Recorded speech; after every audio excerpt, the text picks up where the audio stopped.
I am sure that a lot of people have said a lot of things about the way and the manner this guy met his end during the July 1966 counter coup.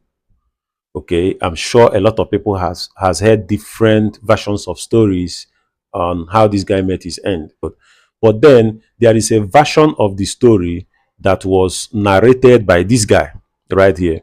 His name is Captain Wankwo.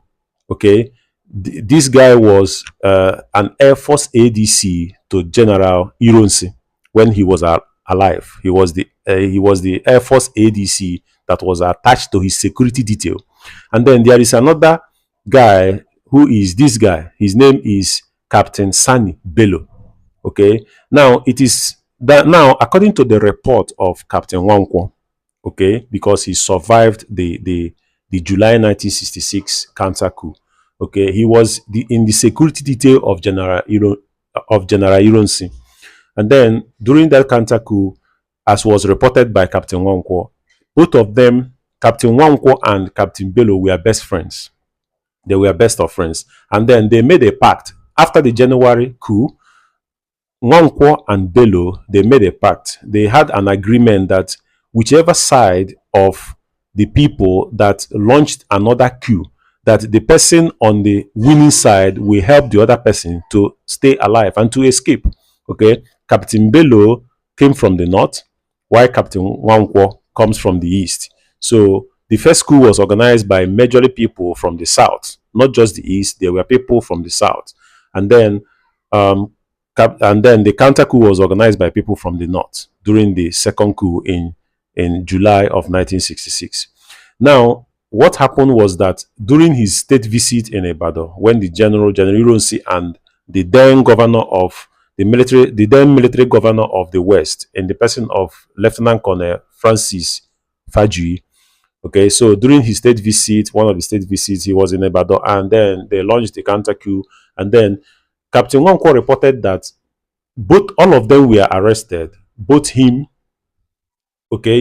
as the ADC and other security details in the general's security outpost, and then both the general was arrested, both the former military governor of the West was also arrested, and then they were thrown into a vehicle, and then they were driven somewhere in the outskirts of Ibadan. And then on reaching somewhere, according to this guy's report, as they reached at a place, all of them were asked to come down.